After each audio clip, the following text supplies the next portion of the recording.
Welcome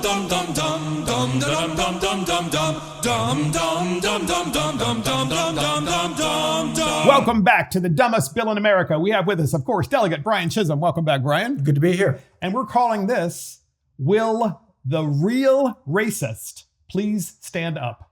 You heard that correctly. We have a clip from Wes Moore, who's really upset, Brian, that other states in the country are redrawing their congressional maps and obviously engaging in gaming the system. Let's face it, they are. And the Democrats have, in their states, done the same thing for years. Republicans, not so much. So now Republicans are saying, well, let's just play the same game, and then it's an even playing field. Well, Wes is calling it racist. We have a clip, and here it is. And at a time when we are watching the president attempting to gerrymander black leaders out of office, which, by the way, amounts to nothing more than political redlining. I know there are a lot of conversations happening around the country about drawing fair maps. Donald Trump does not get to pick and choose which states have fair maps and which other states should sit on their hands. I want to be very clear and say it loud enough for the people in the back. While these other states are determining whether or not they have fair maps, Leader Jeffries, so will Maryland. So there you have it, Brian. The governor of Maryland has decided that you are racist if you try to redraw your legislative maps, but he's not.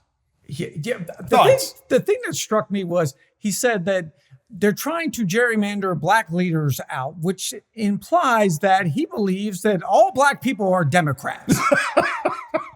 I mean, could there be anything more racist than saying that? I mean, I think this is what really scares them. I think maybe they're trying to gerrymander the black Republicans back out again because they were very concerned about the last election where the black vote was like, wait a second, why do I keep voting for Democrats, especially here in the state of Maryland where the Democrats have had the majority since 1922, but we're still being told we're redlining and we're racist. I don't understand. Well, Brian, is it not true that in the state of Maryland, this is an important point, podcast listeners, we have a black governor, we have a black attorney general, we have a black speaker of the House in Annapolis, we have a black mayor of the largest city, and we have the largest black delegation of elected officials in Annapolis of any other state legislature in the United States.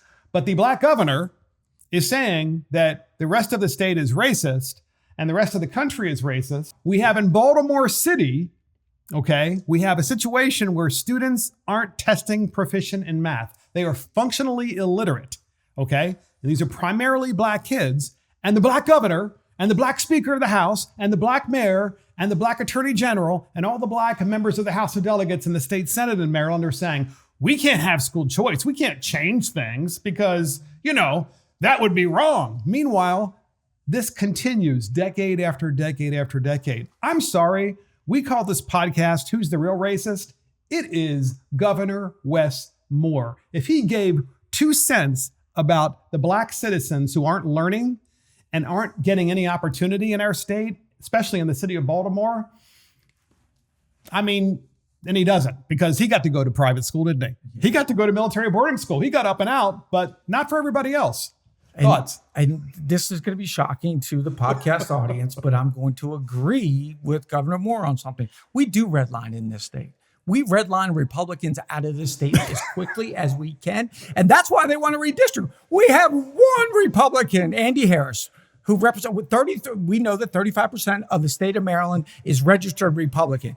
Andy Harris is the one standing Republican in Congress that we have. Yes. And God forbid we have him. We got to get him out. You tell me that's not redlining? That is just creating a blockade around the whole state saying we don't have time for any Republicans in this state. Exactly. And things are going so well in Maryland with the really high taxes, Brian, and the really high electricity rates and the unsustainable exodus of Maryland residents who can't stand this place anymore because of the way it's being run by the Democrats. The Democrats want more Democrats. Yeah, I think you did touch on something that's actually it's sad and it's tragic. You talk about Baltimore City. If you went to a typical Baltimore City family, mom, dad, and said, listen, Would you vote for a Republican if it meant your kid could go to a safe school where he's going to learn and then set himself on that economic ladder to really start to thrive in our economy? They would vote Republican day in and day out, but they never get that choice. You know why? Because every Republican is redlined out of this state and out of every important district. It's so true, Brian. Also, Brian brought up probably the best point I've heard in a long time, and that is, why is Governor Moore basically saying that just because you're black means that you're a Democrat and you vote Democrat? I mean, that's a brilliant point, because I remember when I ran for the first time in Calvert County, Maryland. All right, it's this beautiful county, and there is a large black community in Calvert County. And to be honest with you, they're wonderful. And I had many of them come up to me and say, you know, Mark, we don't always vote the way people expect us to.